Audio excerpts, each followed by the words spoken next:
ఇదొచ్చేసి మన బ్రేక్‌ఫాస్ట్ చేసేసి లంచ్‌లో అయితే చికెన్ రైస్ అయితే తీసేసుకున్నాం. ప్రీ వర్కౌట్ తీసేసుకొని ఈరోజు జిమ్‌కైతే ఎళ్ళిపోయాం. ఫ్రెండ్స్ ఈరోజొచ్చేసి మనది డే 5 సీఐఎల్‌కి.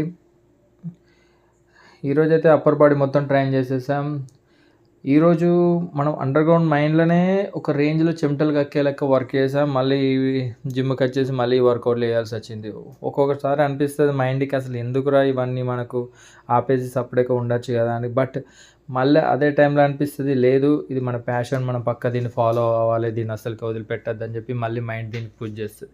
నాకు అండర్‌గ్రౌండ్‌లో ఎంత హెవీ వర్క్ చేసినా కూడా ఎలాంటి సిట్యుయేషన్‌లో ఉన్నా కూడా మళ్ళీ జిమ్‌కొచ్చి మాత్రం నేను వర్కౌట్ చేస్తాను. ఎందుకంటే అది నాకు నాకు నచ్చిన పని, నాకు చాలా ఇష్టమైన పని. అది చేయకపోతే నా మైండ్ అయితే అసలుకి యాక్సెప్ట్ చేయదు. మనం నచ్చిన పని మనకి ఎంత ఇష్టం లేకుండా చేయగలుగుతాం గానీ, నచ్చని పని ఎంత అవసరం ఉన్నా ఫోర్స్ చేసినా మన మైండ్‌కి అయితే అది మనం చేయలేము. అది మన బాడీ అండ్ మైండ్ కూడా దానికి సపోర్ట్ చేయదు. ఈరోజైతే అప్పర్ బాడీ మొత్తం ట్రైన్ చేసేసాం. అండ్ ఇంటికొచ్చేసి చికెన్ రైస్ అయితే తినేసాం.